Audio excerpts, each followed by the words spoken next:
Hey family, I am at Samani Dawn here with another story share for Misadventures of Superdad.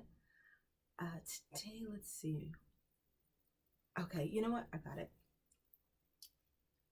Learning things from my dad was not always easy.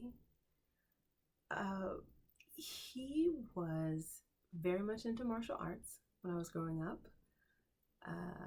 And that sort of method of teaching students things through like repetition. And if you didn't do it properly, you would like get hit with a cane or like a swinging bag of rice. Like that method of instruction didn't really work for me. We had all kinds of problems. But lucky for me, my dad also had a huge value for me learning things completely on my own. Like, just figure it out. And so it was that way with cooking. When I was about, I think I had just turned 8, because that was part of my argument that I had prepared in my head as to how he was going to let me start cooking, because I was 8, so clearly a grown up. So I was like, hey Dad, I want to learn how to cook. And he said, okay, we'll go to the store, we'll get some stuff, you'll cook it. That was it. There was my whole argument that I had prepared, completely unnecessary. So we went to the store in our traditional manner, which is basically he gets a cart, I get a cart, and we meet back in the front of the store at 20 minutes. At the 20-minute mark, whatever I put in the cart, he would buy. He'd sort of look down and, go, you should probably get more vegetables next time, kid. Or maybe less candy.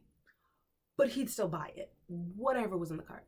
And so as we're embarking on our cooking adventure, I decide, okay, so I'm going to make dinner. And he's like, yeah, sure. We go to the store and I buy all of my favorite things that were green. I don't remember why I had decided I was going to make a soup of all of my favorite green things.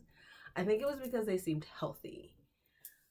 But this is what I had decided. I was going to make green soup. So we go to the store and I buy limes and avocados and broccoli and iceberg lettuce and frozen peas, like green peas.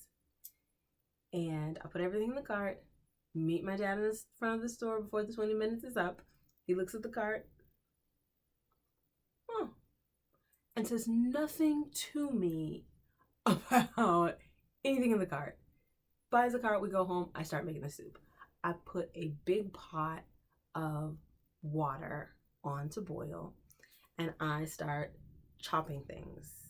I chop my broccoli florets into little, sort of relatively bite-sized pieces. I throw them in the water. I slice the avocado, take out the pit, and then take the avocado meat out of the skin, throw that in the water. I chop some iceberg lettuce, sort of like a thick julienne kind of situation going on. I chop the limes into wedges, skin on, throw that in the water, and everything's, start everything to boil for about 10 minutes until,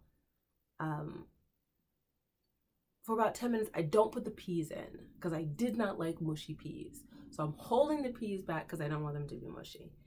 And so throw the peas in sort of at the last minute, bring them up to temperature, cut it off. I'm convinced this is perfect. It was a very interesting color. It was a very interesting texture. This is perfect. And so at the time we were staying at my grandmother's house, his mother on my dad's side. And so she had a floor to ceiling cabinet of dinnering accoutrements. So I've got tablecloth laid out, placemats, chargers, dinner bowls, the whole full place setting. We've got all multiple forks and spoons. And mind you, we're only having soup. Multiple forks and spoons. Brought out the candelabra, put the candles in it, lit the candles. It's a whole, like, I'm elbow deep in grandma's china. I'm standing on a chair. I've got everything up, table set. I go get my dad. Hey dad, dinner's ready. We're having green soup. And he's like, okay. And so he comes over. There's a big sort of floral bowl that I've put the soup, like serving bowl that I've put the soup in, and I've got a ladle. So it is going downtown James Brown. I serve him, ladle him out some soup, ladle out some soup for me, and I am sitting there waiting for him to taste this soup with my whole heart and all of my self-esteem literally on my sleeves.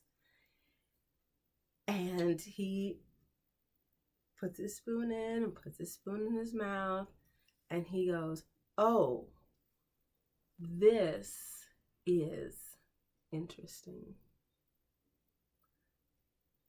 I've never tasted anything like this before. This is, you've got a different thing going on here. This is definitely a unique experience. I'm elated.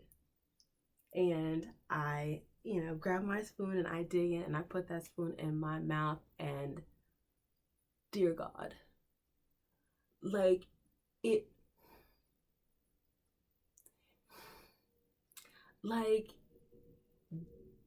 my mouth began to sort of fold in on itself in a way that threatened to suck my whole face down my neck. Like, cooking limes with the skin on, just, it's not the way. It's not the way. They went to a bitter, rancid, rancid place that human beings shouldn't follow. You don't want that. You don't want that in your mouth. And I think that's what was happening. Like, my throat was trying to close up to, like, prevent me from swallowing this really god-awful thing I created. And, cooking iceberg lettuce was a risk. Culinary boldness is what we'll call that. It turns the lettuce into, like, the ghosts of lettuce past, like a snot textured wisp of things you ate a while ago.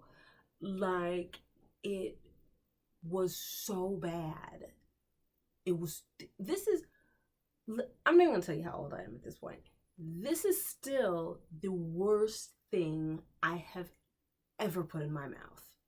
Ever. And I look across the table,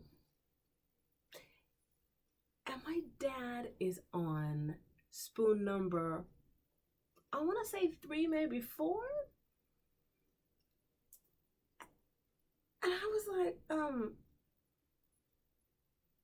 hey Dad, I can't eat this. Like, I can't eat this. And he goes, oh, okay. With an emotion I now know as an adult was utter relief. Just clear, unashamed relief that he was not going to have to suck down this whole bowl just to save this child's feelings. I said, yeah, I can't eat this. And he goes, oh, okay, you wanna go grab a burger? And I was like, yeah, sure. And he was like, okay. And so we, clean up the whole dinner place setting and put everything back, Lord, before my grandmother figured out what I had been up to with her daggone china. And he pours the soup down the toilet. Like, there's no hope. There's no saving this. There's no threat of leftovers. Like, we're just giving it up. And as we're walking out the door to go get a burger, he says, you Grasshopper, maybe cooking by color is not the thing you want to do. I said, you think so? He said, oh, at this point I am certain.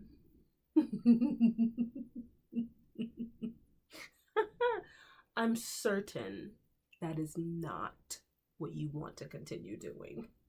I said, okay. And that was it. We went, got burgers, had a great time. That's probably one of my favorite moments because it just feels like this example of just the like purest form of parental love.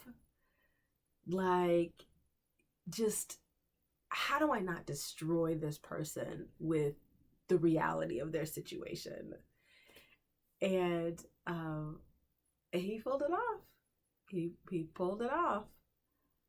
So yeah, that was one of the great moments for me. And I can say that I would not be the person I am today, or the cook that I am today, without that moment having been handled in that way. Because at this point, I throws down in the kitchen, fam. Down. It goes down. Your girl's good. But, had he destroyed that sort of curiosity and creativity and that whole way that I was approaching cooking, if he had just, killed that in that moment, I would not have continued cooking. I know myself enough to know that I wouldn't have done it. So yeah, I thought I would share that with y'all. I also want to say thank you to a couple folks who sort of started with me in this that journey, that sort of 2 weeks journey that I was looking for my father. Thank you to Aaron and Colleen. Thank you so much for contacting me when you did. Without your phone call, I wouldn't even have known that he was missing. The healthcare system had clearly failed him, and I wouldn't even have known where to start at that point had they actually called me, which they didn't. Also, thank you to Kharisma Edwards. She was one of the first people to share the missing persons flyer when I put it up on Facebook, and that was great. I just felt so supportive, and I feel like other people seeing her share it then shared it. Like, she made it like it was okay, made other people feel like it was okay to share, and sort of encourage them to do the right thing just by taking action. Also, who else?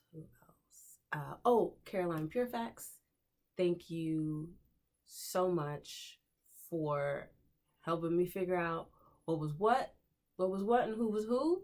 It was a crazy time. It was a crazy search. And thank you for using your resources to direct me and figure out, sort of crack that mysterious piece that you helped me with. I'll be putting a couple thanks at the end of each of these videos, and just keep putting the videos and keep saying thanks until I work down the list. And if there's anyone that I end up forgetting, I apologize in advance. It was a crazy 2 weeks for me. During that time that my dad was missing, there was a lot of walking. There was a lot of talking. There was, police and sheriff and reporters, and very little sleep. So if I forget to thank somebody, it is not because what you did was not important. It is probably because I was an insane maniac at that point, just trying to keep everything together. And, unfortunately, was able to overlook a number of things in that situation. So, thought I'd share. Thanks for watching.